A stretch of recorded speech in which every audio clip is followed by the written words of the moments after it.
多罗西住在堪萨斯的一个农场，他和亨利叔叔、艾姆阿姨一起住。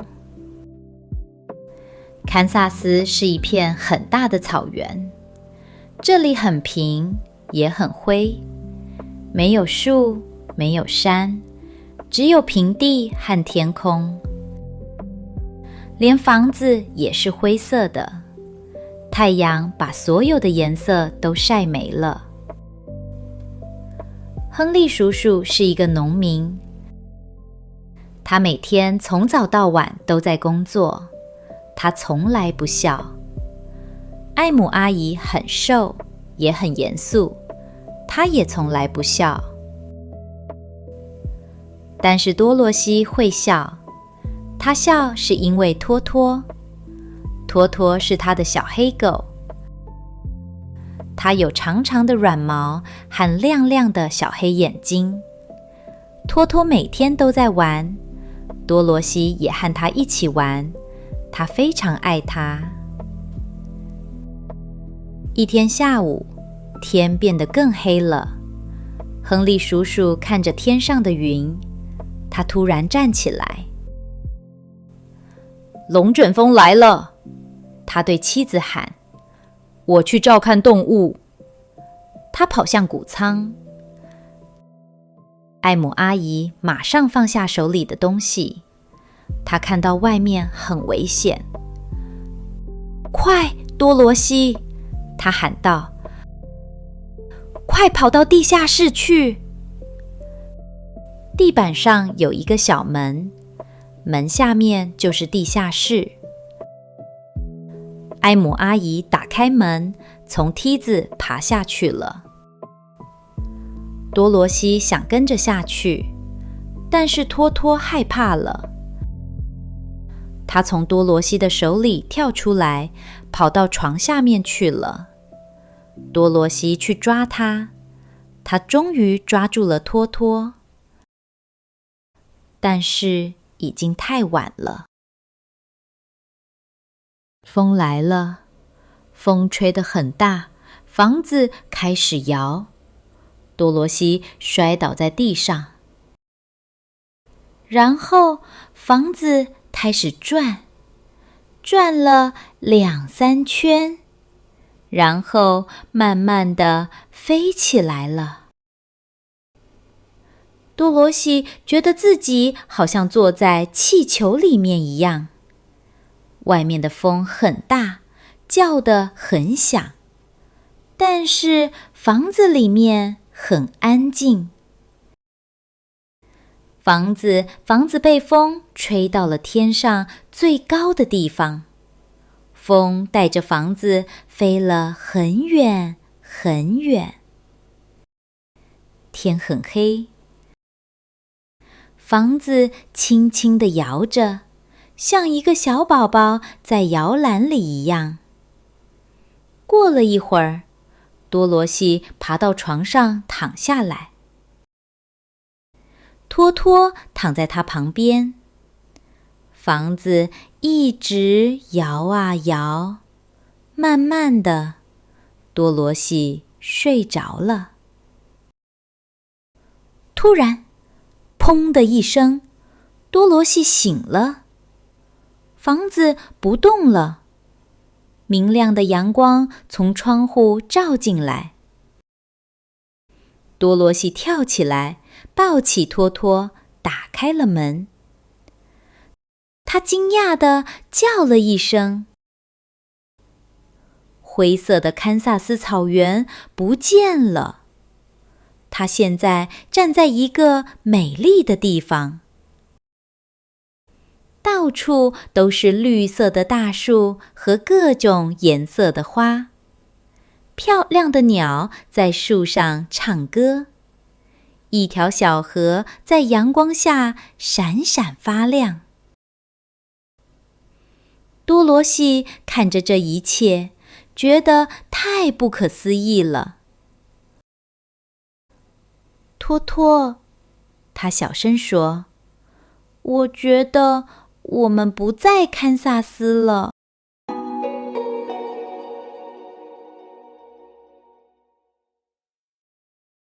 多罗西看着这个新的世界，龙卷风把房子轻轻地放在了一个美丽的地方。到处都是绿色的草地和高高的大树，树上结满了水果，五颜六色的花开在每个地方。漂亮的鸟有着美丽的羽毛在树上唱歌。多罗西看着这些美丽的景色。这时候，他看到一群人向他走来。这些人很矮，和多罗西差不多高，3个男人，1个女人。他们穿着奇怪的衣服，他们的帽子是圆的，上面有小铃铛。走路的时候，铃铛会发出好听的声音。男人们穿蓝色的衣服，那个女人穿白色的，上面有小星星，像钻石一样闪闪发亮。那个小老太太走到多罗西面前，向她鞠躬。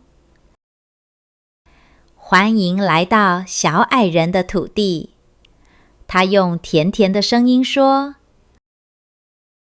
我们非常感谢你杀了东方的邪恶女巫，让我们的人民自由了。多罗西听了很困惑。你一定搞错了，他说，我没有杀任何人。你的房子压了他，老太太笑着说。你看，他指着房子的脚，那是他的2只脚，还在房子下面。多罗西看了一眼，吓得一跳，房子下面真的有2只脚，脚上穿着一双银色的鞋子。她是东方的邪恶女巫，老太太说，她让小矮人做了很多年的奴隶。现在他们自由了，都很感谢你。你是谁？多罗西问。我是北方的女巫。你也是女巫？多罗西有点害怕。是的，但我是善良的女巫。她笑着说。奥兹国一共有4个女巫，北方和南方的女巫是善良的，东方和西方的女巫是邪恶的。你刚才杀了东方的，所以现在只剩下1个邪恶女巫了，住在西方的那个。多罗西想了一会儿，说：你能帮我回家吗？我想回堪萨斯，回到亨利叔叔和艾姆阿姨那里。小矮人们难过地摇头。奥兹国周围都是大沙漠，一个小矮人说，没有人能走过那片沙漠。多罗西开始哭了，他觉得很孤独，这里的人都很陌生。善良的小矮人看到多罗西哭了，他们也很难过，他们拿出手绢，也开始哭起来。这时候，北方女巫做了一件奇怪的事，她拿下自己的帽子，把帽子放在鼻子上。她说：1、2、3，帽子变成了一块小黑板。黑板上写着几个大字：让多罗西去翡翠城。你必须去翡翠城，北方女巫说。伟大的奥兹巫师住在那里，也许他可以帮你回家。怎么去翡翠城？多罗西问。走黄砖路，女巫说黄砖路会带你到翡翠城。你能跟我一起去吗？多罗西问。不行，我不能去，北方女巫说，但我可以给你一个吻，保护你。北方女巫轻轻地在多罗西的额头上亲了一下，她亲过的地方留下了一个亮亮的记号。只要你有这个记号，没有人会伤害你。小矮人们向多罗西鞠躬，祝她一路平安。然后，北方女巫旋转了3圈，突然消失了。多罗西和托托站在那里，就剩他们2个了。他看到前面有一条路铺满了明亮的黄色砖头。他拿起房子下面的银色鞋子穿上了，刚好合适。然后多罗西带着托托走上了黄砖路，向翡翠城出发了。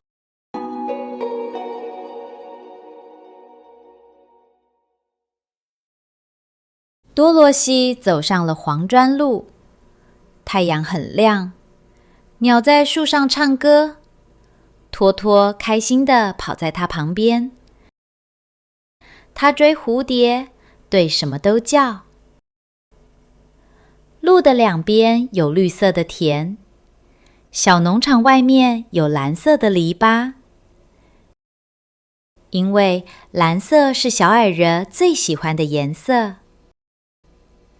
树上有很多水果，花也很香。走路的时候，他经过了几个小矮人的房子，房子又小又圆，是蓝色的。小矮人们对他很好，他们向他鞠躬，因为他们知道他杀了那个坏女巫。多罗西走了很久，太阳已经下山了。他又累又饿，托托也累了。这时候，他看到路边有一个大农场，一个好心的小矮人走出来。他对他笑了。进来和我们一起吃饭吧，他说，你今晚可以住在这里。多罗西谢了他，走了进去。他们给他吃了面包、水果和热汤。吃完饭以后，他们给他一张床，床上有很软的毯子。多罗西那天晚上睡得很好。早上，他很早就醒了。他们给他吃了早饭，他谢了他们很多次。翡翠城怎么走？他问。沿着黄砖路往东走，他说。多罗西穿上银色的鞋子，他又开始走路了。托托跑在他前面。走了一段路以后，他来到一片大玉米地。玉米地外面有高高的篱笆。在玉米地中间，他看到了一个奇怪的东西。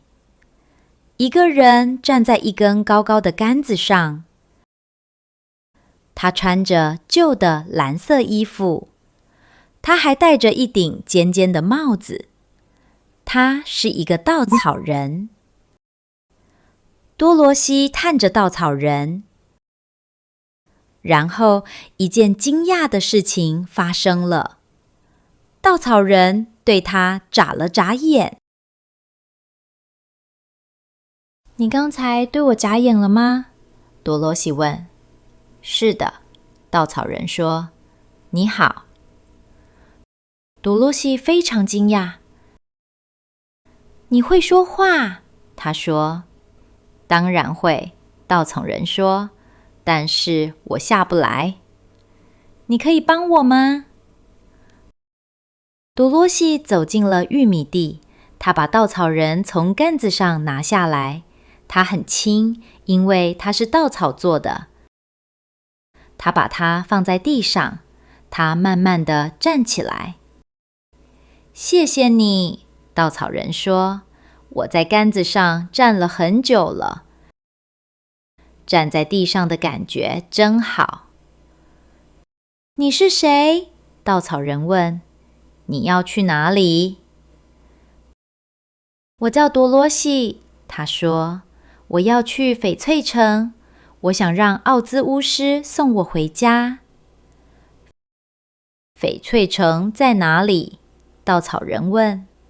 我不知道在哪里，多罗西说，但是沿着黄砖路走就能到。稻草人想了一下，我没有脑子，他难过地说，我的头里面都是稻草，所以我一点也不聪明。你觉得巫师能给我一个脑子吗？我不知道，多罗西说，但是你可以和我一起去问他。稻草人听了很开心。真的吗？我可以和你一起去。当然可以，多罗西说。路上有一个朋友，我很开心。稻草人笑了。谢谢你，多罗西，我们走吧。多罗西托托和稻草人一起走上了黄砖路，他们一起走向翡翠城。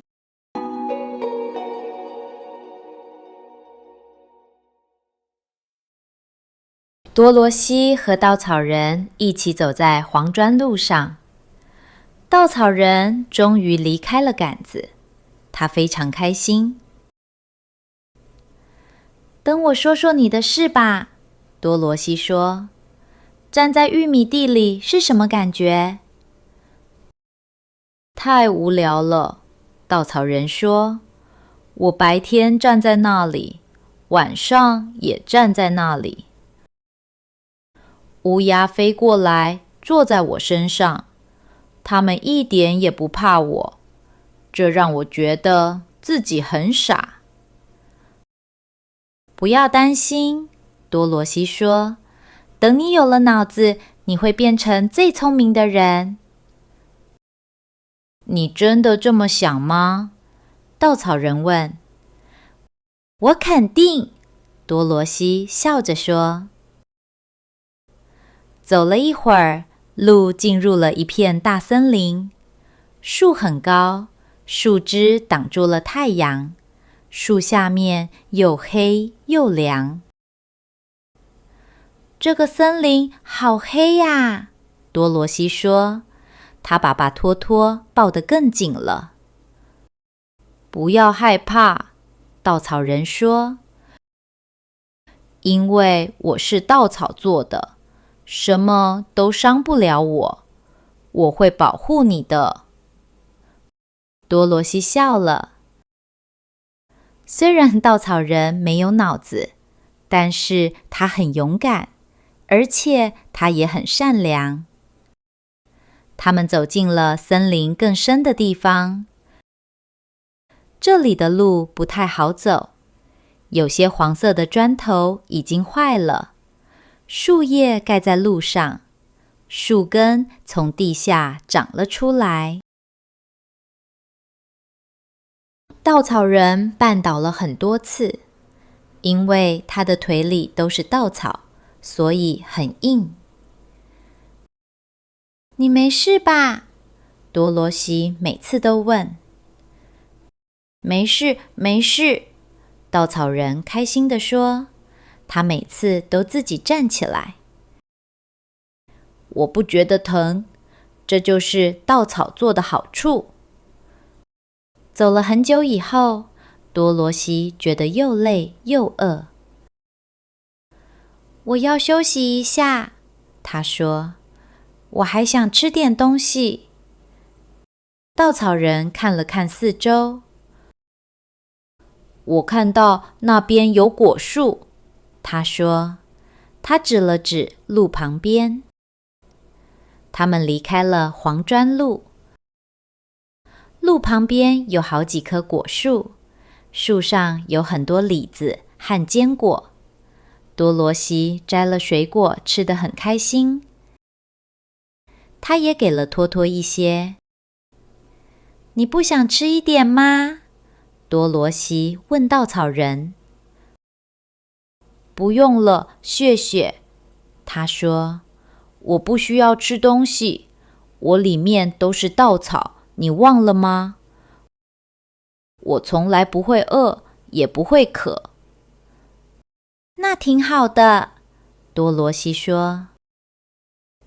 可是我宁愿有一个脑子，也不要一个饱肚子，稻草人说。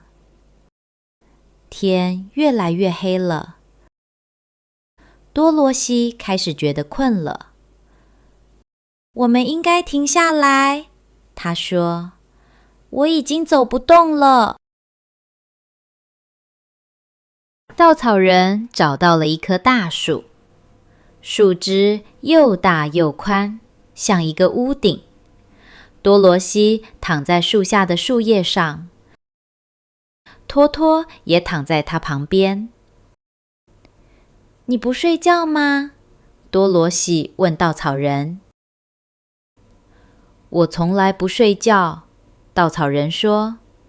我会站在这里看着你们，有我在，什么都不会打扰你。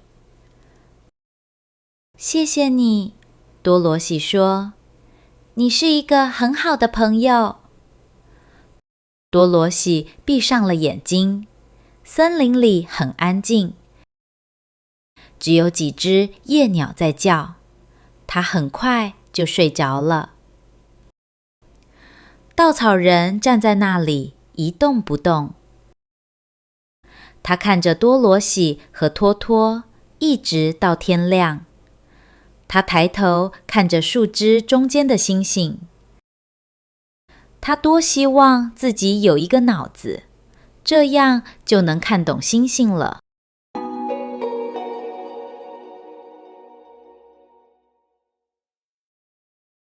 第二天早上，多罗西很早就醒了，太阳从树中间照进来，他吃了一些水果当早饭，他也给托托吃了一些。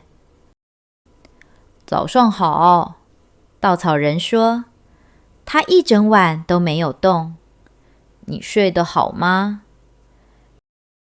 睡得很好，谢谢你，多罗西说。你站了一整晚，一定很无聊吧？我已经习惯了，稻草人说。我在玉米地里站了很久，但是现在我很开心，因为我有朋友了。我们继续走吧。多罗西点了点头。他们又走上了黄砖路。他们没走多远，多罗西就听到了一个奇怪的声音，好像有人在痛苦地呻吟。那是什么声音？多罗西问。他停下来，仔细听。听起来好像有人受伤了，稻草人说。他们跟着声音走进了树林。在一棵大树旁边，他们看到了一个很奇怪的东西。那是一个全身都是锡做的人，他手里举着一把斧头，但是他不能动，他的身体完全僵硬了。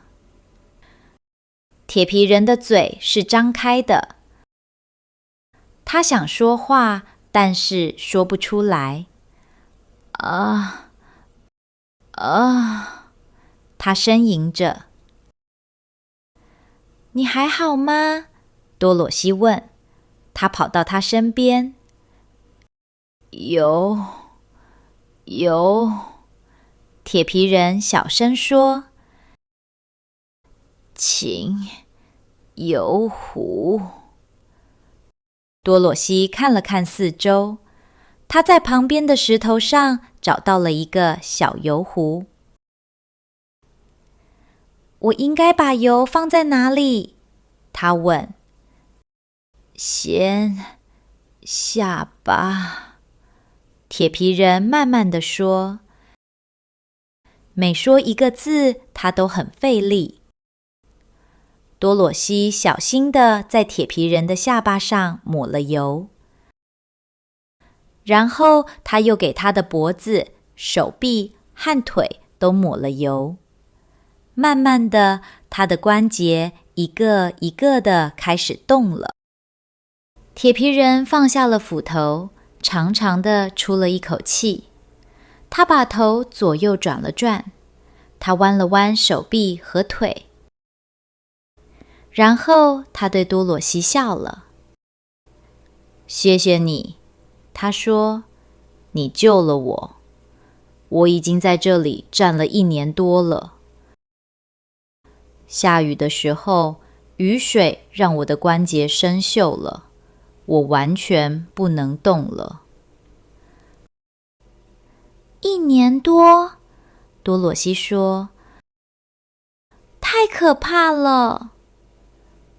是啊，铁皮人说，如果你们没有来，我可能会永远站在这里。我叫铁皮人，我在砍这棵树的时候，突然下雨了。我还没来得及避雨，关节就都生锈了。但是你怎么变成习作的了呢？多萝西问。铁皮人叹了口气，说来话长。他说，以前我是一个真正的人，我是一个伐木工，我爱上了一个很漂亮的女孩。但是东方邪恶的女巫不想让我们结婚，铁皮人继续说，所以她在我的斧头上下了诅咒。多萝西和稻草人认真地听着。每次我砍木头的时候，斧头就会划开，弹到我的身体。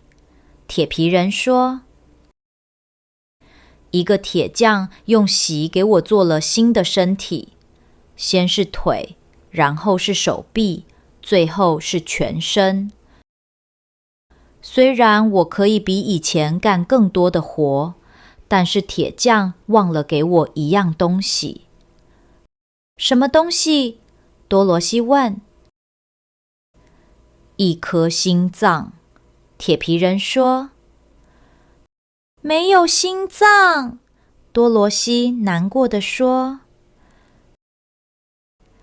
没有心脏，我就不能爱那个女孩了，铁皮人说。我感觉不到开心，也感觉不到难过。我什么都感觉不到，这比什么都可怕。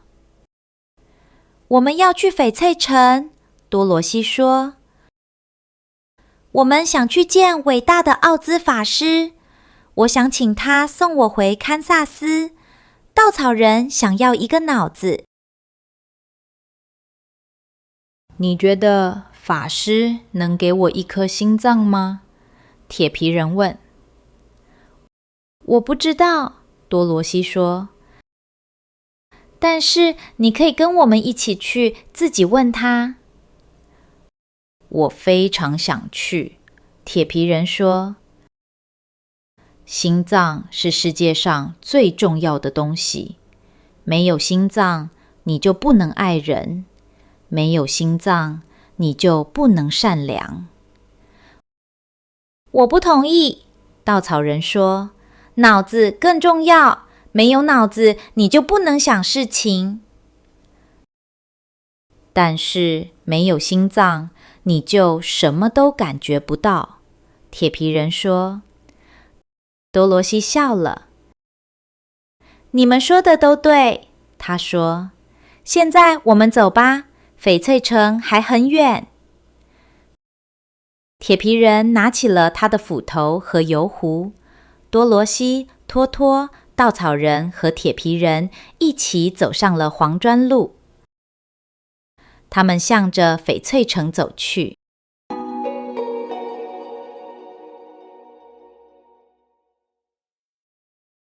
多罗西和朋友们一直在森林里走。黄砖路上有很多树叶，路不好走。森林里很黑。有的时候，他们会听到野兽的声音。多罗西很害怕。托托走在他的旁边。我们什么时候能走出森林？多罗西问铁皮人。我不知道，我没去过翡翠城。但是我爸爸去过，他说路很长，也很危险。但是我有油壶，所以我不害怕。稻草人也不会受伤。你的额头上有北方女巫亲过的印记，那个印记会保护你。那托托呢？谁保护他？多罗西问。有危险的时候，我们会保护他，铁皮人说。就在这个时候，森林里传来一声很大的吼叫。一只大狮子跳到了路上。狮子用爪子打了稻草人一下，稻草人飞了出去。狮子又去抓铁皮人，但是他的爪子抓不动稀。铁皮人摔倒了，但是没有受伤。托托对着狮子吼叫。狮子张开嘴要咬托托。多罗西很担心托托，他跑过去用力打了狮子的鼻子。你不可以咬托托，他大声说。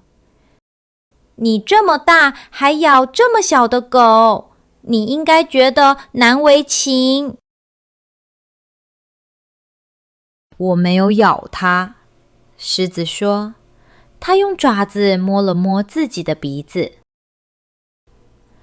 但是你想咬，你就是一个胆小的大野兽，多罗西说。我知道，狮子说。他低下了头。我一直都知道，但是我没有办法。你为什么是个胆小的狮子？多罗西问。我也不知道，我生下来就是这样。森林里别的动物觉得狮子是兽王，我大声吼叫的时候，它们都会跑，所以它们都不知道我害怕。但是兽王不应该胆小，稻草人说。我知道，有危险的时候，我的心脏会跳得很快，我很难过。也许你的心脏有病，铁皮人说。也许吧，狮子说。如果是这样，你应该高兴，铁皮人说，因为这说明你有心脏。我没有心脏，所以我不会有心脏病。你有脑子吗？稻草人问狮子。应该有吧，我没有看过，狮子说。我们要去翡翠城找奥兹巫师，稻草人说。我要请他给我一个脑子，铁皮人要请他给一个心脏。我要请他送我和托托回家，多罗西说。你们觉得奥兹能给我勇气吗？狮子问。应该可以，那你和我们一起去吧，多罗西说。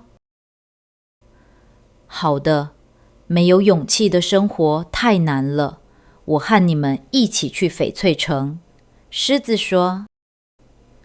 他们一起继续走。狮子走在多罗西旁边。一开始，托托不喜欢这个新朋友，但是过了一会儿，他们就成了好朋友。路上，铁皮人不小心踩到了一只甲虫，甲虫死了。铁皮人很难过，因为他不喜欢伤害小动物，他开始流泪，眼泪流到了他的下巴上。他的关节又生锈了，他不能说话，他很害怕。稻草人很聪明，他从多罗西的篮子里拿出油壶，他给铁皮人的下巴上了油。过了一会儿，铁皮人又能说话了。这是一个教训，铁皮人说。我要小心走路，如果我又踩死了一个小动物，我就又会哭，哭会让我的关节再生锈。从那以后，铁皮人走路非常小心，他眼睛一直看着路。他知道自己没有心脏，所以更加要小心。他们一起向翡翠城走去。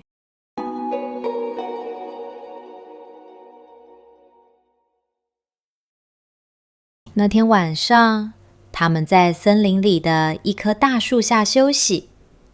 铁皮人用斧头砍了很多柴。多罗西生了一堆火，火让他感到温暖。如果你们想要的话，狮子说，我可以去森林里抓一只鹿。不要，铁皮人说，如果你杀了鹿，我会哭，我的下巴又会生锈。狮子去森林里找自己的晚饭。稻草人找到了一棵有很多坚果的树，他把多罗西的篮子装满了坚果。多罗西很快就睡着了。第二天早上，他们继续往翡翠城走。走了1个小时左右，他们看到路上有一条很大的深沟。深沟很宽也很深，下面有很多大石头。怎么办？多罗西问。我能跳过去，狮子说。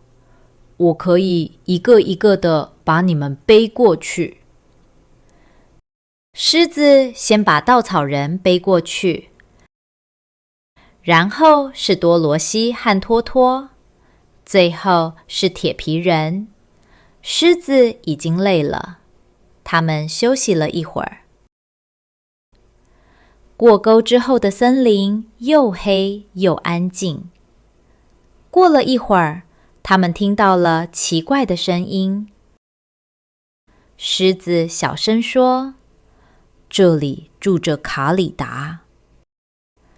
卡里达是什么？多罗西问。是一种很可怕的野兽，狮子说。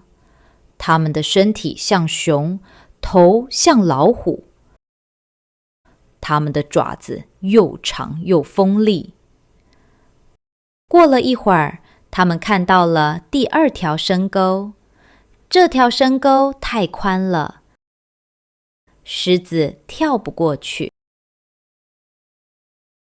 旁边有一棵大树，稻草人说，如果铁皮人砍倒它，我们就有桥了。铁皮人用斧头砍倒了大树，树倒下来变成了一座桥。他们刚开始过桥，就听到了很大的吼叫，两只卡里达跑过来了。快，我们快过桥！稻草人喊。多罗西先过去，铁皮人和稻草人也过去了。狮子很害怕，但是他还是回头大吼了一声，吼声很可怕。卡里达停了一下，但是他们看到狮子只有一只，就又冲过来了。狮子也跑过桥，卡里达也开始过桥。等一下，稻草人喊，铁皮人砍掉桥的另一头。铁皮人立刻用斧头砍。卡里达快要过来的时候，桥倒了，两只野兽都掉进了深沟里。太好了，狮子说，我吓得我的心脏还在跳。我也希望我有心脏，铁皮人难过地说。他们想快点走出森林，多罗西累了，狮子让他坐在他的背上。下午，他们看到了一条大河，河的另一边很美。怎么过河？多罗西问。很容易，稻草人说，铁皮人可以做一个木筏。铁皮人开始砍小树做木筏。稻草人在河边找到了很多水果，多罗西吃了一些水果。做木筏要花很长时间。天黑了，木筏还没做好，他们在树下睡觉。多罗西梦到了翡翠城。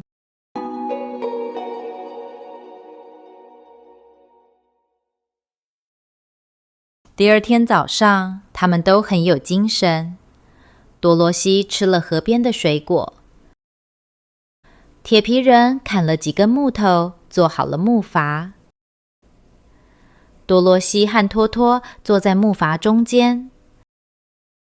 狮子上来的时候，木筏摇得很厉害。稻草人和铁皮人用长杆子推木筏。到了河中间，水流很快，水流把木筏推得越来越远。水太深了，杆子碰不到河底。不好，铁皮人说，如果我们到不了岸边，西方邪恶女巫会让我们做奴隶。稻草人用力推杆子，但是杆子卡在河底，拔不出来。水流把木筏冲走了。可怜的稻草人一个人留在河中间。再见！稻草人喊。大家很难过，铁皮人开始哭。但是他想到自己会生锈，就停下来了。我可以游泳到岸边，狮子说。你们抓住我的尾巴。狮子跳到水里，铁皮人抓住了他的尾巴。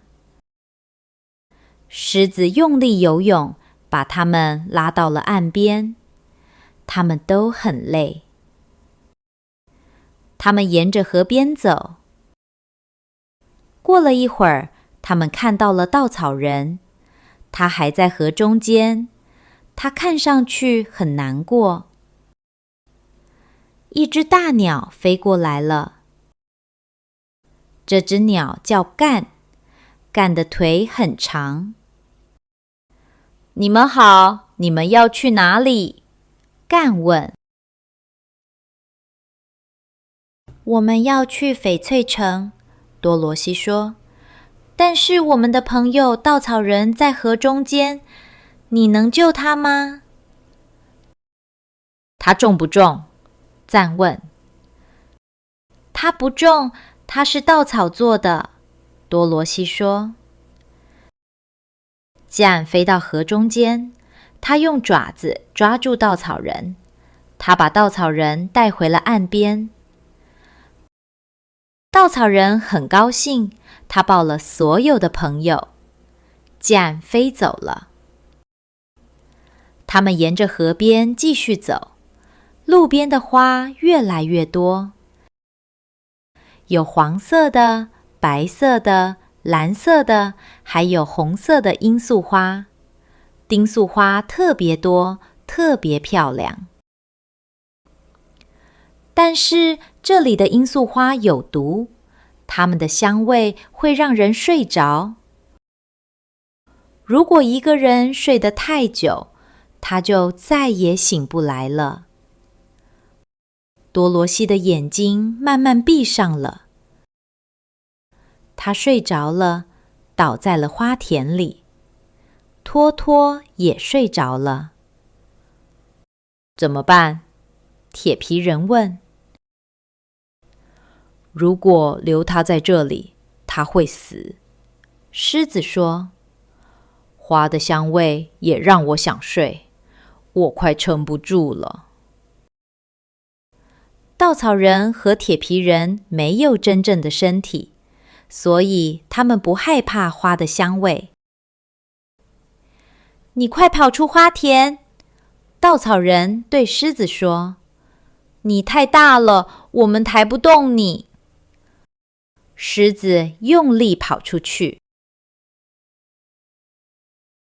稻草人和铁皮人用手做了一把椅子，他们抬着多罗西走过花田，托托坐在多罗西的腿上。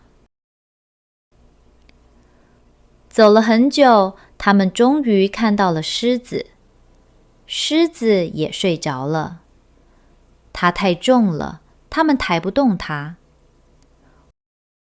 我们没办法救它，铁皮人难过地说。他们把多罗西抬到了花田外面的草地上。他们等多罗西醒过来。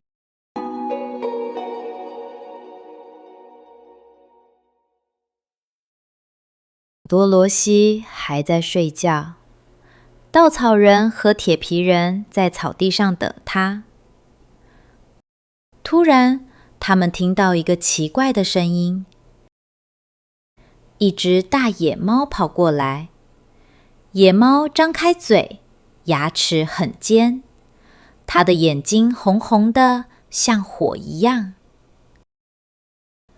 野猫在追一只灰色的小田鼠，田鼠跑得很快，但是它很小，野猫快要追上它了。铁皮人没有心脏，但是他知道杀小动物不对。他举起斧头。野猫跑过来的时候，他用斧头打了它。野猫死了。田鼠停下来，他走到铁皮人的旁边，用很小的声音说话。谢谢你救了我的命，田鼠说。不用客气，铁皮人说。我没有心脏，所以我要小心，多帮助朋友。我不只是一只小田鼠，他说。我是田鼠女王。是吗？铁皮人说。他给田鼠女王鞠了一个躬。过了一会儿，很多田鼠跑过来，他们都给女王鞠躬。这个铁人救了我的命，女王说：“从今天开始，你们要服务他。”这个时候，托托醒了，他看到很多田鼠，很高兴。托托喜欢追老鼠，田鼠们都跑了。铁皮人抱住托托：“你们回来，托托不会咬你们。”他喊。田鼠们慢慢回来了。一只大田鼠说话：“我们能为您做什么？”他问铁皮人。稻草人有了一个聪明的主意：“你们可以救我们的朋友狮子，他在罂粟花田里睡着了。”狮子，女王说：“狮子会吃我们。”这个狮子很胆小，稻草人说：“它不会伤害你们。”好的，我们相信你，女王说。你们要我们做什么？请所有的田鼠都过来，每只田鼠带一根长绳子。女王让她的田鼠去通知大家，他们都跑了。你去河边的树那里，稻草人对铁皮人说：“做一个推车，可以装狮子。”铁皮人很快就做好了推车。田鼠们从四面八方跑过来，总共有几千只田鼠，每只田鼠的嘴里都有一根绳子。多罗西也醒了，他看到几千只田鼠，非常惊讶。稻草人给他介绍了田鼠女王。稻草人和铁皮人把绳子绑在每只田鼠的脖子上，绳子的另一头绑在推车上。田鼠们一起拉推车。他们到了花田，把狮子搬到推车上。田鼠们一起拉，慢慢把狮子拉出了花田。狮子终于呼吸到了新鲜的空气。多罗西非常感谢田鼠们。田鼠女王说：“如果你们以后需要我们，到田里喊一声，我们就来。”田鼠们都跑回家了。他们坐在狮子旁边，等它醒过来。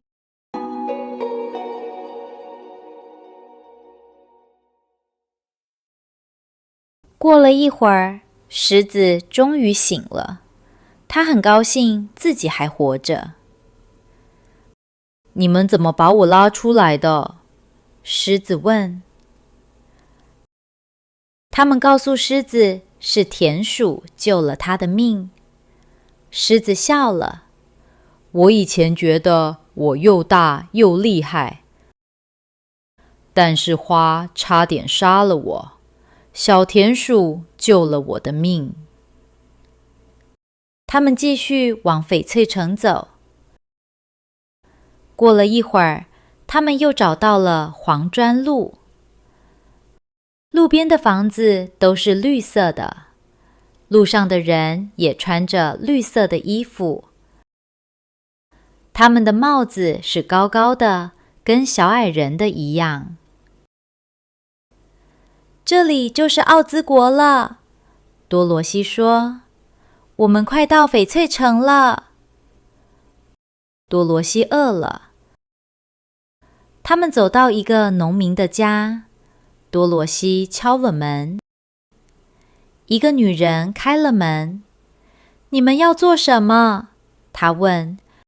“为什么有一只大狮子？”“我们想在你家住一晚。”多罗西说。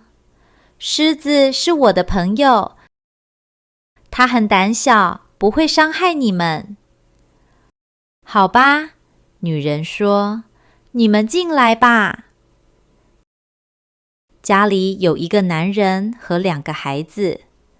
男人的腿受伤了，他躺在沙发上。你们要去哪里？男人问。我们去翡翠城找伟大的奥兹巫师，多罗西说。你们能见到奥兹吗？男人问。他从来不见任何人。他长什么样子？多罗西问。很难说，男人说。奥兹是一个伟大的巫师，他可以变成任何形状。有人说他像鸟，有人说他像猫。女人给他们做了好吃的晚饭。多罗西吃了粥、鸡蛋和面包。狮子吃了一些粥，但是他不喜欢。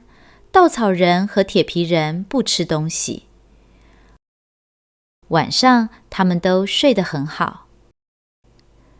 第二天早上，太阳出来了，他们继续走。不久，他们看到天空里有一片绿色的光。那一定是翡翠城，多罗西说。下午，他们到了一个又高又厚的绿色墙前面，墙上有一个大门。门上有很多翡翠，亮得让人睁不开眼。门边有一个铃铛，多罗西按了铃铛。大门慢慢地开了。他们走了进去，里面是一间高大的屋子，墙上有很多翡翠在闪光。一个穿绿衣服的小个子男人站在那里。他的皮肤也是绿色的，他是翡翠城的守门人。你们要找什么？守门人问。我们想见伟大的奥兹巫师，多罗西说。守门人很惊讶，已经很多年没有人想见奥兹了。他很厉害，也很可怕。如果你们做了错事，他会很生气。我们的事很重要，稻草人说。请带我们去见奥兹。好的，守门人说，但是你们要先戴上眼镜。为什么？多罗西问。翡翠城太亮了。如果不戴眼镜，你们的眼睛会瞎掉。守门人打开了一个大盒子，盒子里有很多绿色的眼镜。他给每个人都戴上眼镜，然后用钥匙锁上。守门人也戴上了自己的眼镜。他用一把金钥匙打开了第2道门。他们跟着守门人走进了翡翠城。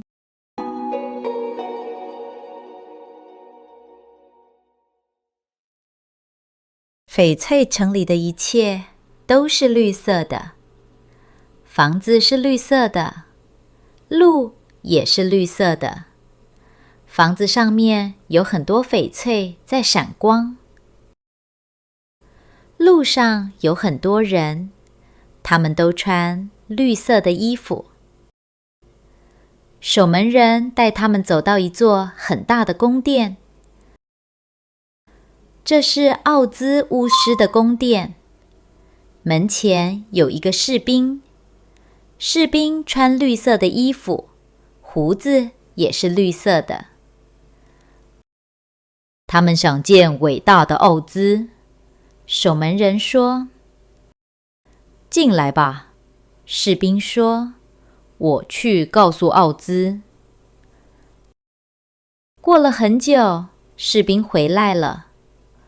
奥兹会见你们，他说：“但是你们要一个一个的见他，每天只见一个人。”第二天早上，多罗西先去见奥兹。他走进了一间很大的圆形屋子，屋子的中间有一个绿色的宝座，宝座上有一个巨大的脑袋，脑袋没有身体。脑袋的眼睛慢慢看着多罗西，然后嘴动了。我是伟大可怕的奥兹，你是谁？为什么来找我？我是多罗西，我来请你帮我。他说。你想让我做什么？奥兹问。请送我回家，回堪萨斯。多罗西说。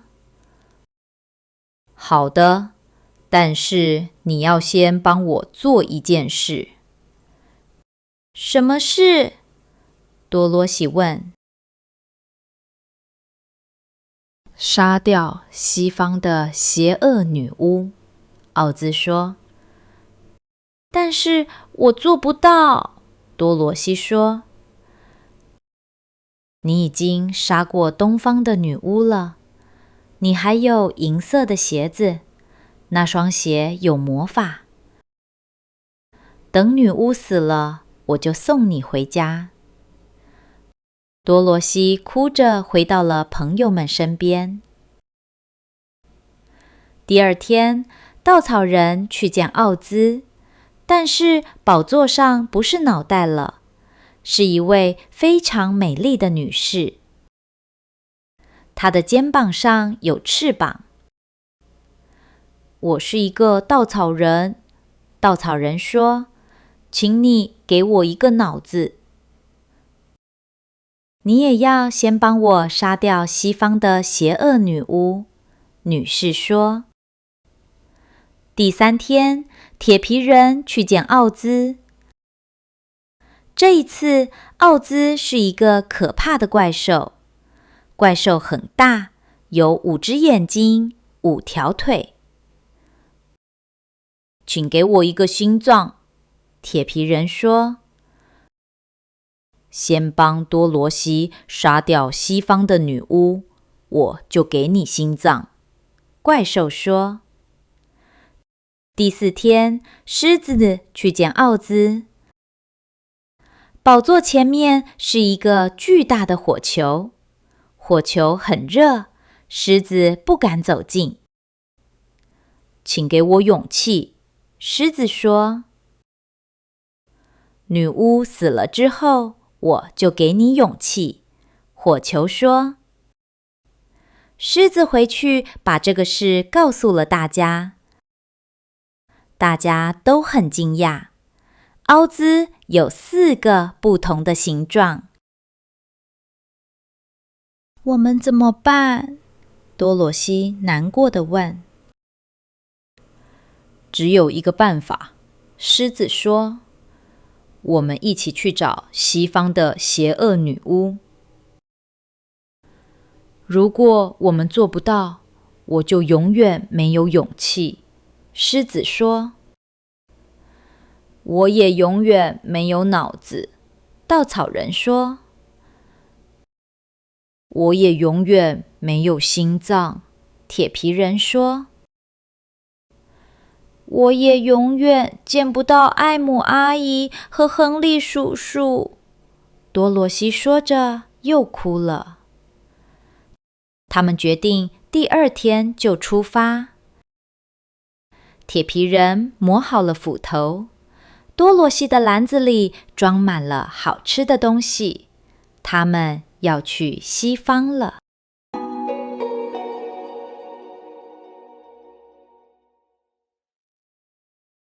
他们离开了翡翠城，他们往西方走。没有路可走，没有人愿意去那个地方。西方邪恶女巫只有一只眼睛，但是这只眼睛能看到很远的地方。他坐在城堡门口，看到了多罗西他们，他非常生气。女巫吹了一声口哨，40只狼跑过来了。去把他们全部杀掉，女巫说。铁皮人听到狼来了，他举起斧头。狼一只一只的过来，铁皮人一只一只的杀掉，40只狼都死了。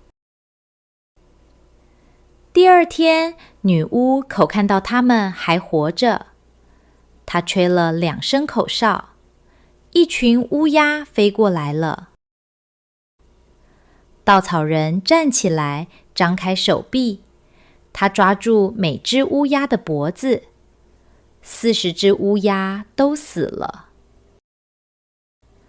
女巫更生气了，吹了3声口哨，一群黑色的蜜蜂飞过来了。稻草人有一个聪明的主意，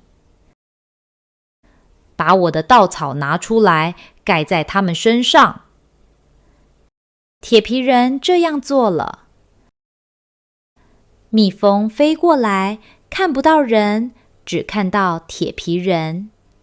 他们去蛰铁皮人，但是他们的针碰到锡，全都断了。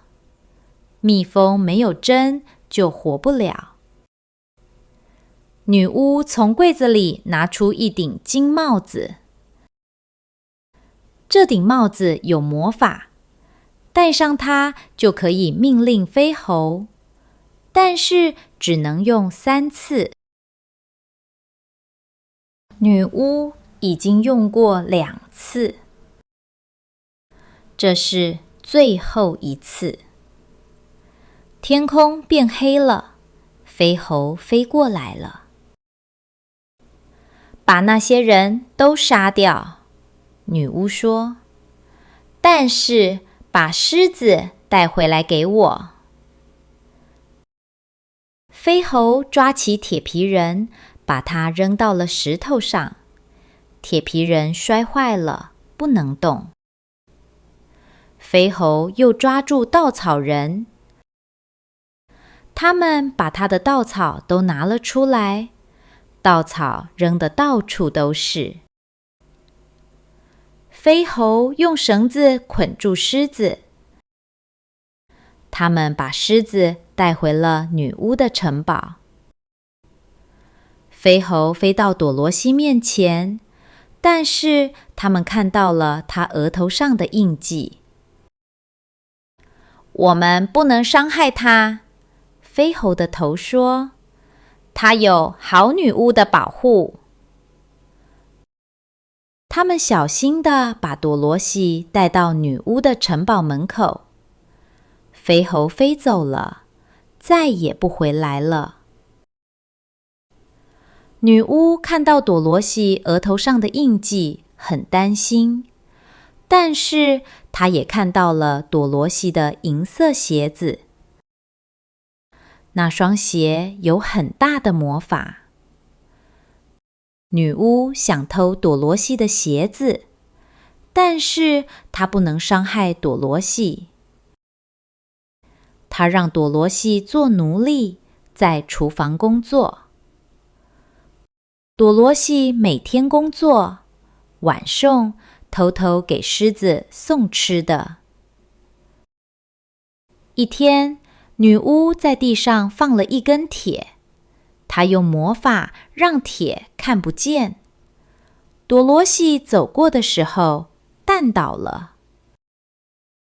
一只银色的鞋子掉了下来。女巫拿走了鞋子，穿在自己脚上。把鞋子还给我！朵罗西生气地说。不还，现在这是我的鞋子！女巫笑着说。多罗西非常生气，她拿起一个水桶，把水泼到女巫身上。女巫大声叫起来，她开始融化。你做了什么？女巫叫，我马上要融化了。对不起，多罗西很害怕。我不知道水可以杀死你。过了一会儿，邪恶女巫真的融化了。地上只剩下一只银色的鞋子。多罗西捡起鞋子，又穿上了。多罗西跑到院子里，告诉狮子：邪恶女巫死了，我们自由了。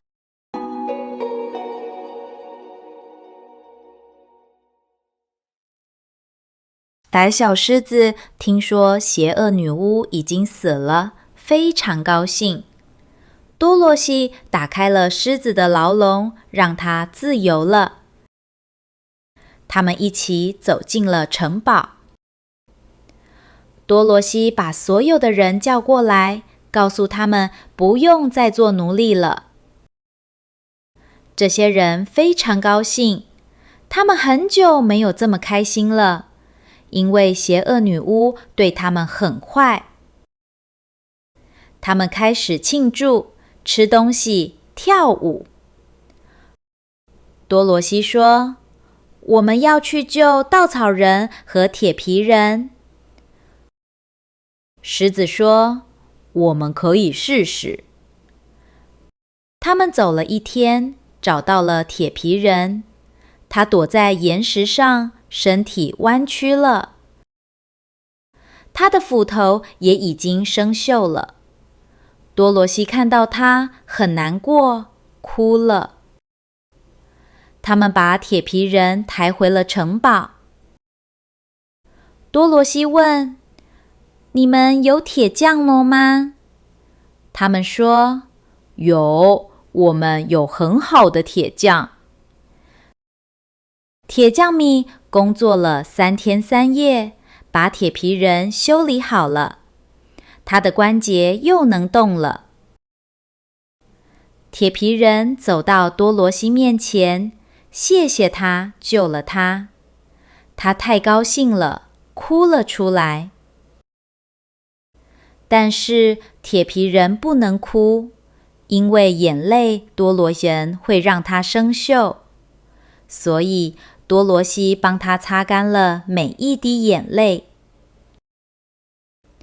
铁皮人说：我们还要去找稻草人。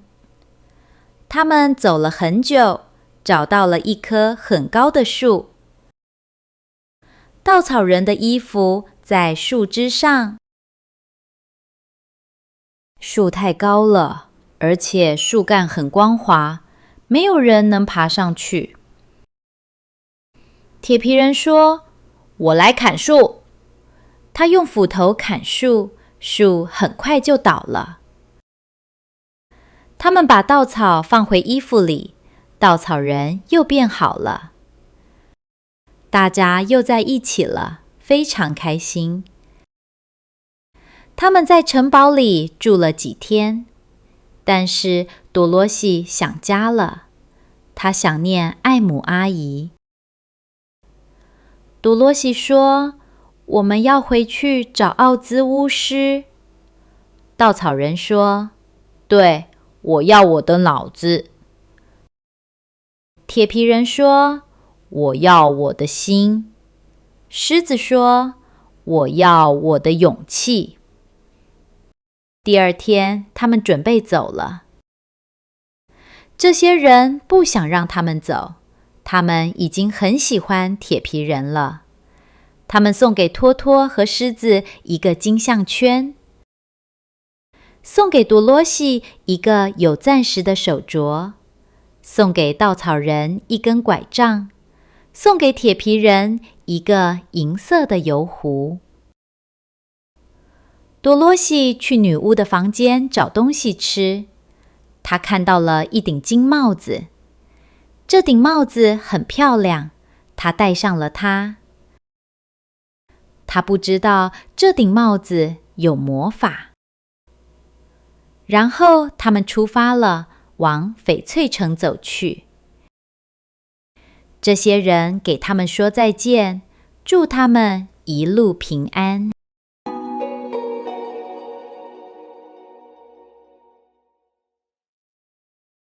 邪恶女巫已经死了，多罗西和朋友们要回翡翠城。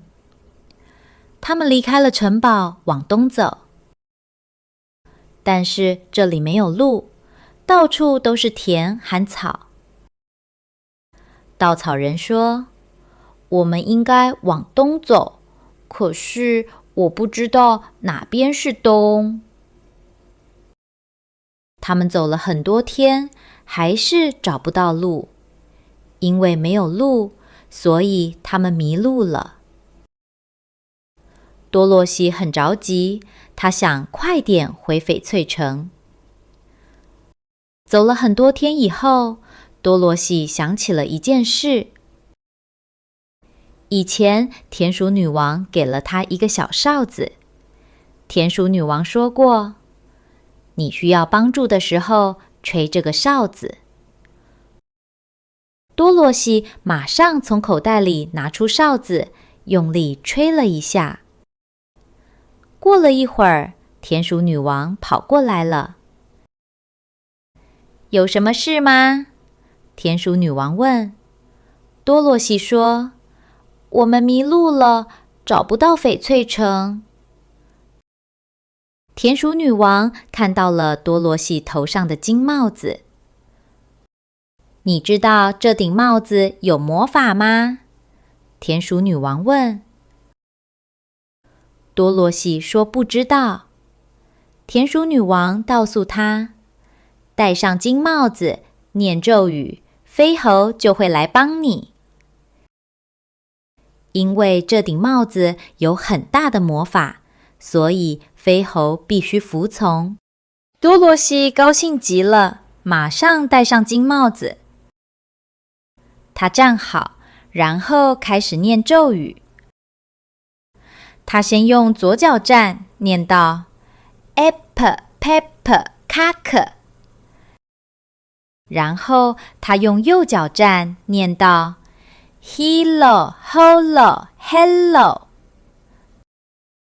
最后他站在两只脚上，大声念 Zizi Zuzi Zik。 他刚念完，天空就变黑了。很多飞猴从天上飞下来了，它们都有大大的翅膀。猴王走到多罗西面前说：“你有什么命令？”多罗西说：“请带我们去翡翠城，我们迷路了。”没问题，猴王说：“我们马上带你们去。”两只飞猴轻轻地抱起多罗西和托托，其他飞猴抱起稻草人、铁皮人和胆小狮子。它们飞得很快，多罗西看到下面的田和森林越来越小。飞的时候，多罗西问猴王：“你们为什么要服从金帽子？”猴王说：“这是一个很长的故事。很久以前，北方有一个美丽的公主。公主有很大的魔法，她做了这顶金帽子。公主很爱一个年轻人，可是我们飞猴跟她开了一个很大的玩笑。因为这个，公主非常生气，所以她惩罚了我们。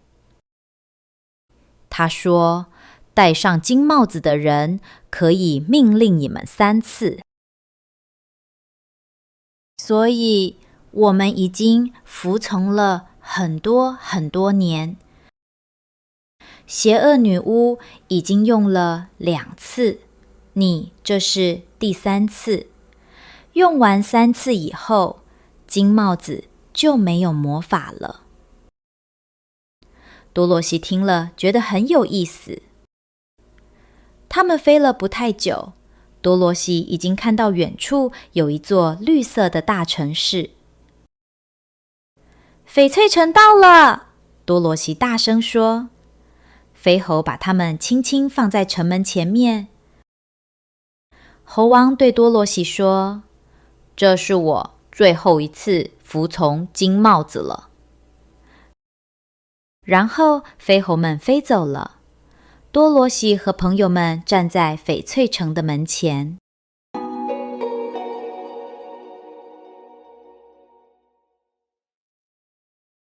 多萝西和朋友们回到了翡翠城的城门前。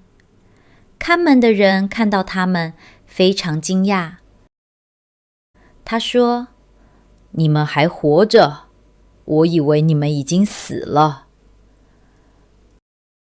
多萝西告诉他，他已经融化了那个邪恶女巫。因为邪恶女巫已经死了，所以城里的人都非常高兴。他们去了宫殿，想见奥兹巫师。可是奥兹巫师不肯见他们，让他们等了很多天。稻草人说：“我们可以用金帽子叫飞猴来帮忙。”奥兹巫师听到这个消息的时候，非常害怕。他终于同意见他们了。他们走进了巨大的王座厅。他们听到了一个声音，可是看不到任何人。那个声音说：“我是伟大的奥兹，你们为什么来找我？”多萝西的小狗托托被那个声音吓到了，它跑到房间的角落，撞倒了一个屏风。屏风后面站着一个矮小的老人，秃头，正在发抖。所有人都看着他，非常吃惊。多萝西问：“你是谁？”那个老人小声说：“我就是奥兹。”铁皮人很生气，大声说：“你不是伟大的巫师吗？”老人说：“不是，我不是巫师，我只是一个骗子。我没有任何魔法，所有的东西都是假的。你们以前看到的大头是纸做的，美丽的女人是一个面具，可怕的怪兽是用皮做的。火焰是棉花和油做的，声音是我的口技。”多萝西听了以后非常难过。他说：“你怎么可以骗我们？”奥兹叹了一口气说：“让我告诉你们我的故事吧。我出生在一个叫奥马哈的城市。小的时候，我学了口技，可以让声音从任何地方发出来。后来，我当了气球师，每天做气球在天上飞。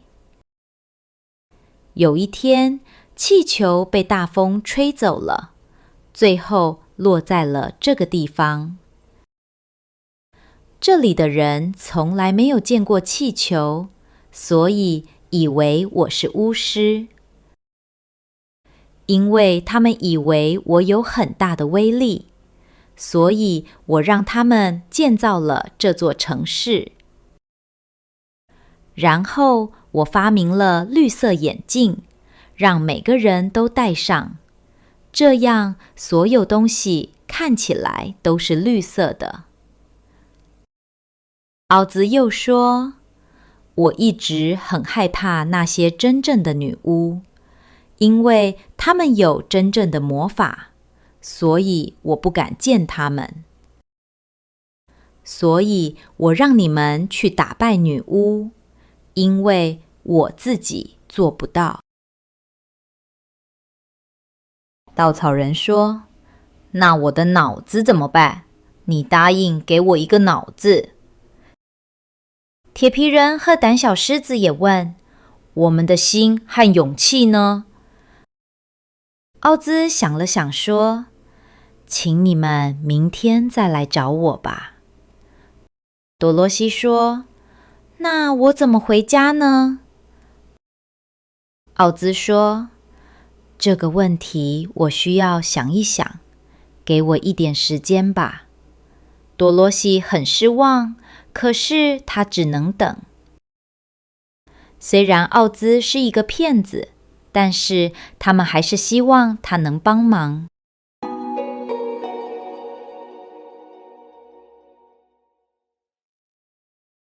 第二天早上，稻草人去宫殿找奥兹。他说：“你答应给我一个脑子。”奥兹说：“好的，请坐下来吧。”奥兹把稻草人的头拿了下来，把里面的稻草拿出来，然后他在头里面放了很多麦麸，还加了一些大头针和针。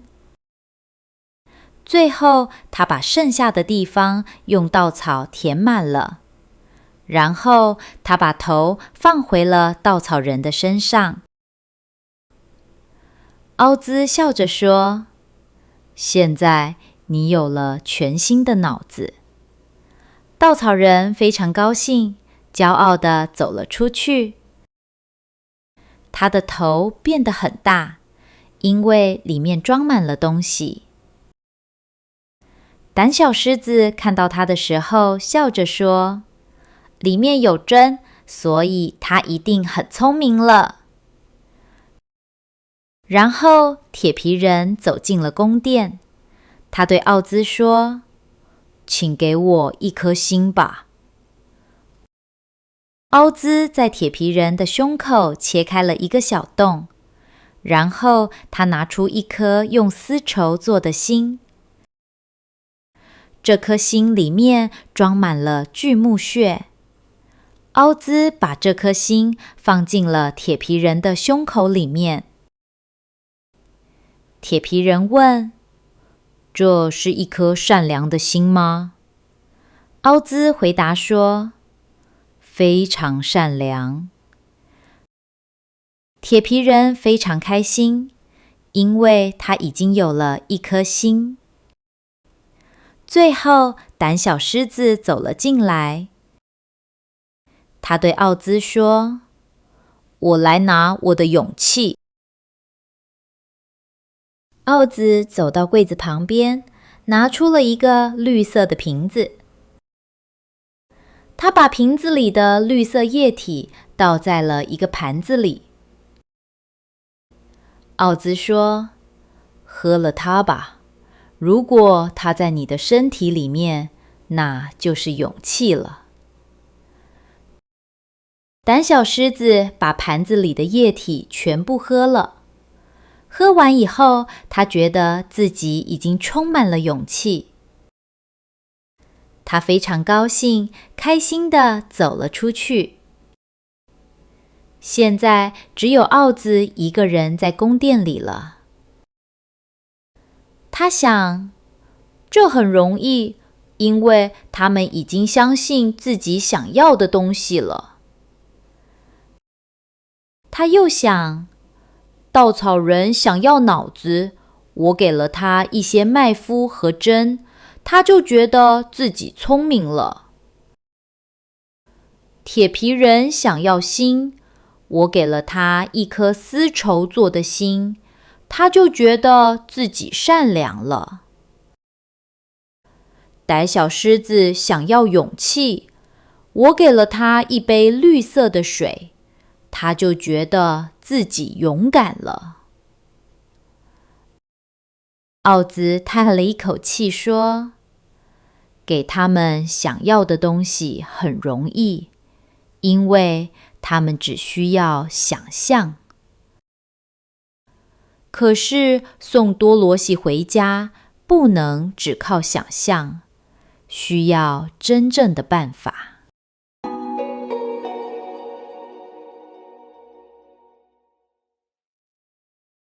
奥兹想了3天，终于想到了一个办法。他告诉多罗西，我是坐气球来到这里的。多罗西问，气球是什么？奥兹说，气球是用丝绸做的，里面装满了热气，所以能飞起来。奥兹说，我们可以做一个大气球，坐气球飞过沙漠。多罗西非常高兴，因为他终于有办法回家了。奥兹让人们拿来很多绿色的丝绸，他和多罗西一起把丝绸缝在一起，然后涂上浆糊。气球做好了，奥兹又做了一个大竹篮。他用绳子把竹篮绑在气球的下面，然后奥兹宣布他要离开翡翠城了。他对人们说，我要去做一次冒险，所以我让稻草人来统治你们。人们很喜欢稻草人，因为他已经有了新的脑子。奥兹对稻草人说，你现在是翡翠城的统治者了。稻草人有点害怕，但是他答应了。第2天早上，奥兹让人们在宫殿前面的广场上挖了一个火坑。他们在火坑里生了火，热气慢慢地让气球膨胀了起来。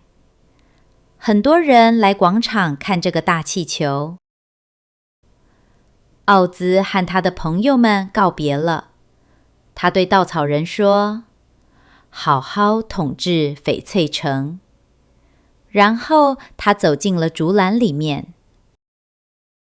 气球已经膨胀得很大了，想要飞起来。奥兹对多罗西喊，快点，快上来。多罗西跑去找托托，因为托托跑到人群里去了。他抓住了托托，逃回广场。可是他还没有走到的时候，绳子突然断了，气球飞了起来，奥兹一个人飘走了。多罗西看着气球越飞越高，已经来不及了。他非常伤心，因为他被困住在翡翠城了。奥兹走了，多罗西还是不能回家。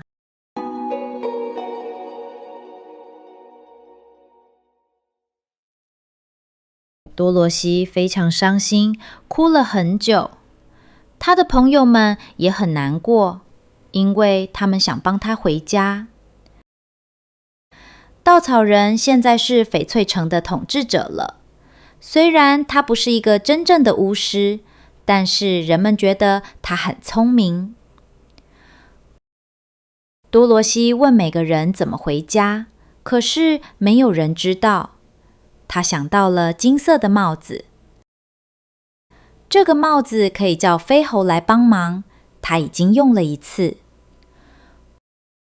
多罗西戴上金色的帽子，说了帽子上面的话，飞猴们很快就来了。猴王问他，你要我们做什么？这是你第2次叫我们了。多罗西说，请带我飞过沙漠，送我回家。猴王摇了摇头说，我们不能穿过沙漠，因为我们没有那个力量。多罗西又伤心地哭了。飞猴们飞走了，多罗西还是没有办法回家。多罗西回到宫殿的时候，遇到了一个绿胡子的士兵。他问士兵：“你知道怎么穿过沙漠吗？”士兵想了一下，然后说：“你为什么不去找南方的女巫格琳达呢？”士兵建议说：“格琳达是南方的好女巫，她是最有力量的女巫。”他又说：“她非常善良，也许她有办法送你回家。”多罗西听了很高兴，他决定去找格琳达。稻草人、铁皮人和胆小狮子都要陪多罗西一起去。稻草人说：“多罗西走了以后，我也不想一个人待在翡翠城。”他们决定明天就出发去南方找格琳达。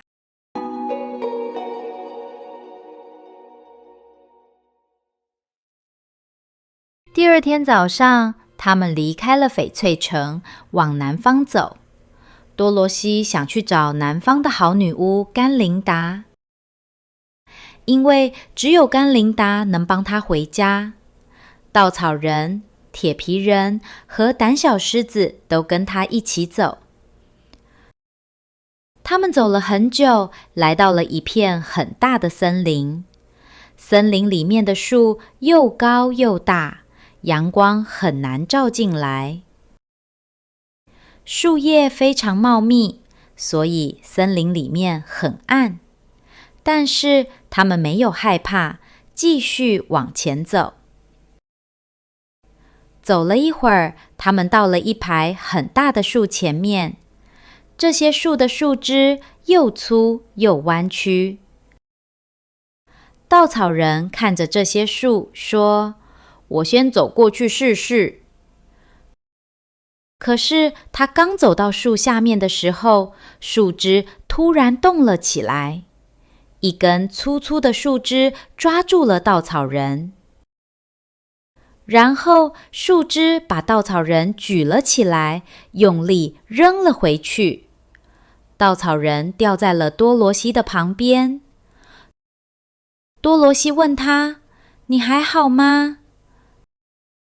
稻草人说：“我没事，因为我的身体是稻草做的，所以不疼。”稻草人又说：“可是这些树不让我们通过。”铁皮人说：“让我来试试，我有斧头。”他拿着斧头往前走，走到第一棵大树的旁边，树枝马上攻击他，想抓住他。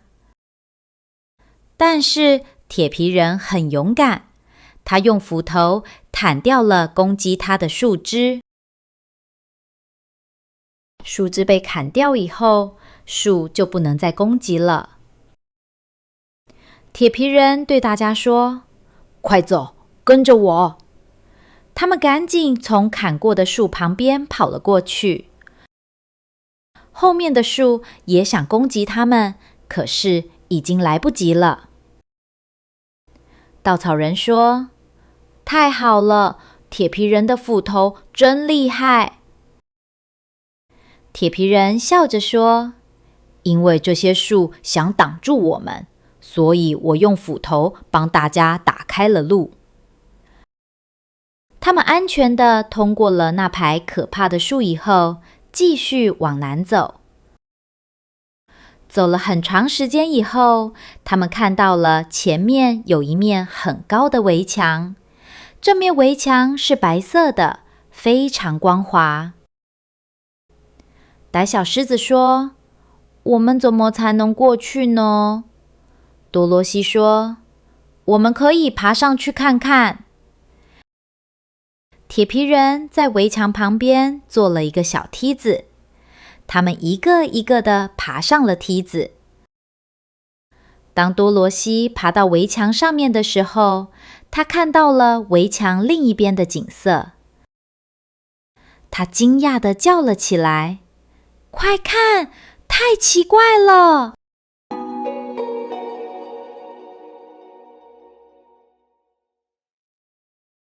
他们爬过了围墙，看到了一个很奇怪的地方。这里的所有东西都是用瓷器做的，房子是瓷器做的，地上也是瓷器做的，所有的东西都非常漂亮，而且在阳光下闪闪发亮。这就是瓷器国。这个国家里面的人都是瓷器做的，动物也是瓷器做的。因为瓷器非常易碎，所以他们走路的时候非常小心。他们走了一会儿，遇到了一个瓷器做的公主。她非常漂亮，穿着蓝色和白色的裙子。多罗西想和她说话，可是公主很害怕。公主说：请你不要碰我，你太大了，如果碰到我，我会碎的。多罗西说：我会很小心的，不会碰到你。公主说：我以前摔倒过一次，膝盖上就有了一条裂缝。多罗西看了看她的膝盖，真的有一条小小的裂缝。然后他们遇到了一个瓷器做的小丑。这个小丑的身上有很多裂缝。多罗西问他：你的身上为什么有这么多裂缝？小丑说：因为我是小丑，所以我以前经常跳来跳去。他又说：每次摔碎了，他们就用胶水把我粘起来。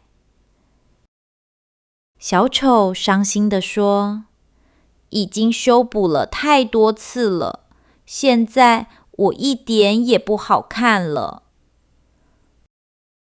多罗西觉得他真的很可怜。他们继续往前走的时候，看到了一个小牧场。牧场里面有一头瓷器做的母牛，母牛的身上有很多颜色，非常漂亮。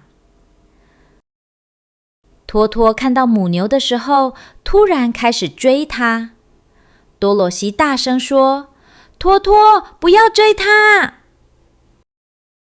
可是已经来不及了，母牛的一条腿碎了。母牛伤心地说：看，你的狗把我的腿弄碎了。多罗西说：对不起，我非常抱歉。多罗西把托托抱了起来，不让他再跑了。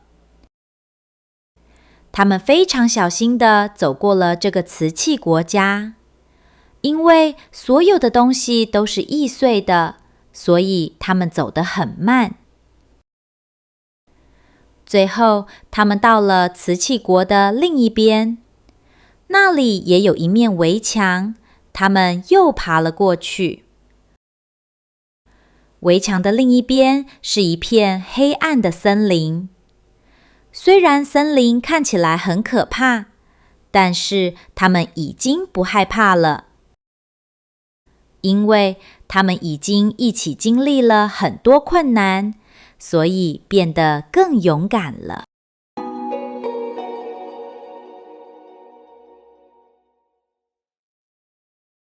他们走进了一片很大的森林，这片森林非常黑暗，一点阳光都没有。大树长得很高很密，把天空都挡住了。多罗西觉得有点害怕，因为看不到路。但是胆小狮子说他知道怎么走。他说：“我以前住在森林里面，不用害怕。”他们在森林里走了很久，突然听到了很多声音，很多野兽聚在一起，看起来非常害怕。有老虎，有熊，有狼，还有很多其他的动物。胆小狮子问他们：“你们为什么害怕？”一只老虎回答说：“森林里来了一个巨大的蜘蛛怪物。这个怪物有很多条腿，非常可怕。它吃掉了很多动物，我们都不敢靠近它。”胆小狮子问：“这个蜘蛛怪物现在在哪里？”老虎说：“它正在前面的大树下面睡觉。”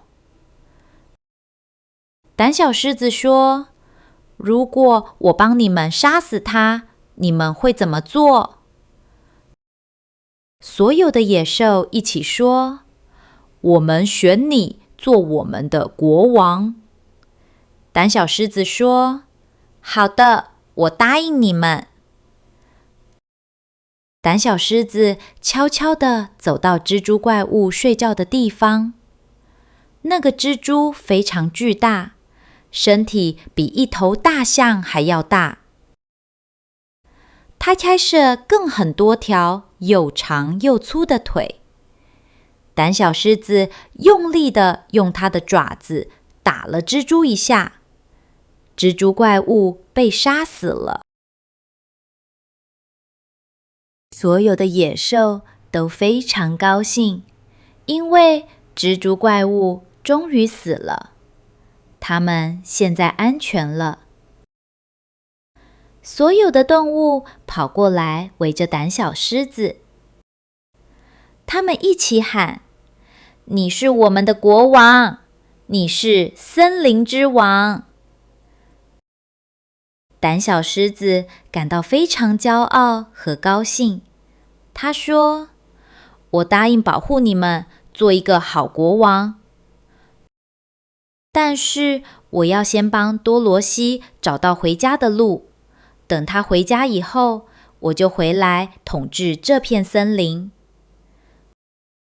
所有的野兽都答应等他回来，然后多罗西和朋友们继续往前走。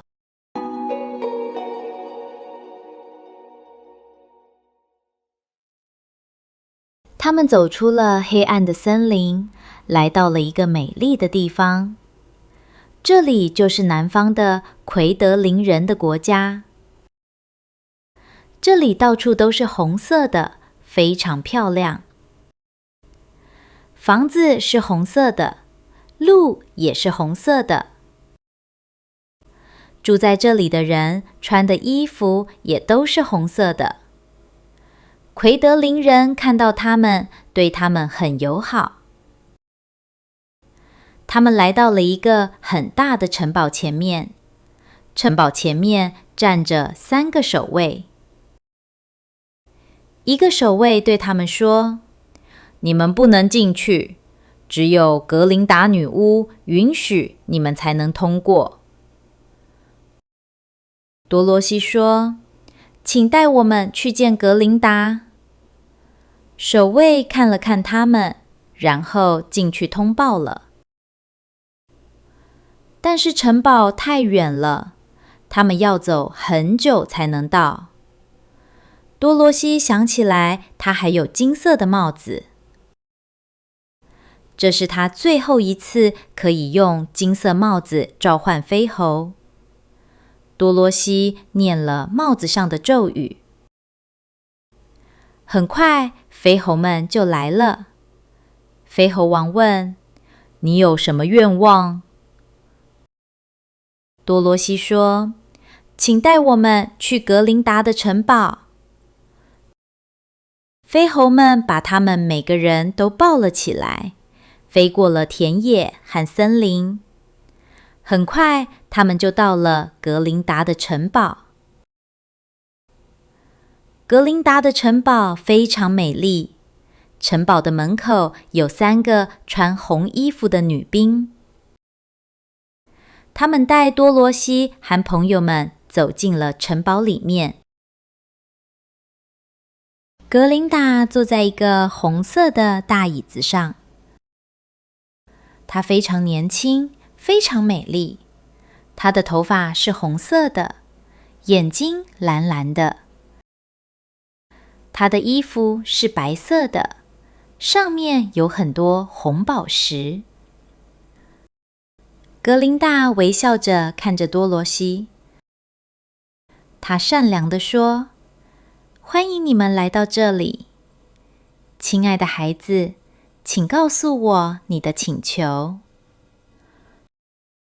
多罗西知道格林达是一个善良的女巫，一定可以帮助她回家。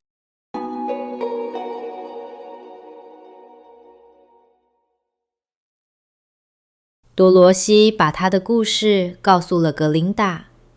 她说她很想回家，想回到堪萨斯。格林达笑着说：“你的银鞋可以带你去任何地方。”多罗西很惊讶，问：“真的吗？”格林达说：“是的，银鞋有很大的力量。你只要把脚跟敲3下，就可以去任何地方。”多罗西说：“我一直都有这个力量。”格林达点点头说：“对，但是你不知道这个秘密。”格林达说：“请你把金帽子给我吧。”多罗西把金帽子给了格林达。格林达说：“金帽子还有3次命令的力量，我会用它帮你们每个人回家。”格林达对稻草人说：“飞猴和你带回翡翠城，你可以在那里统治翡翠城。”他又对铁皮人说：“飞猴会把你送到温基人的地方，你可以在那里统治温基人。”最后，格林达对胆小狮子说：“飞猴会把你送回森林，你可以做森林里所有动物的国王。”格林达又说：“用完3次命令以后，金帽子就没有力量了，飞猴就永远自由了。”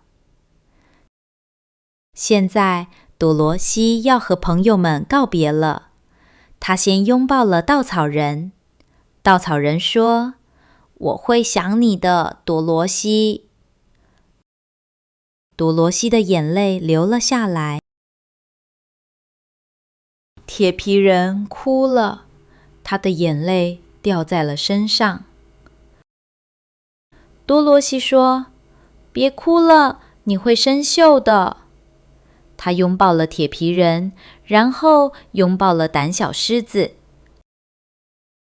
胆小狮子说：“谢谢你，多罗西，我永远不会忘记你。”多罗西感谢了格林达。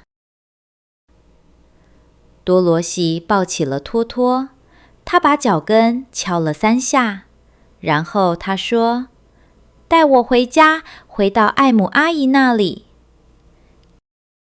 一下子，他就开始旋转起来。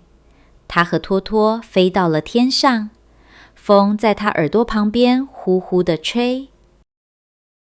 很快，他就落在了草原上。他看了看四周，这是堪萨斯。多罗西的愿望终于实现了。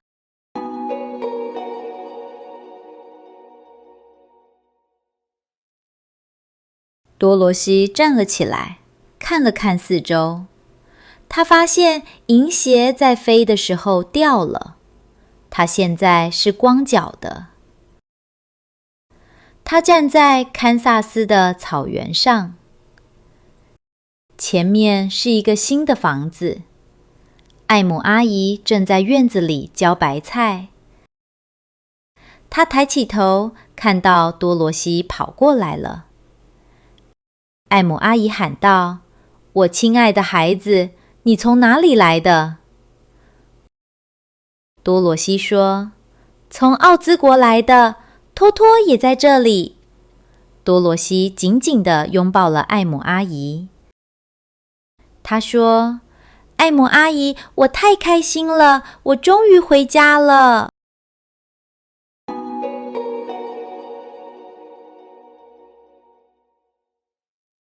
Thanks for watching. If you enjoyed this video, hit the like and subscribe button and consider leaving a comment. It really helps us grow our channel. See you next time.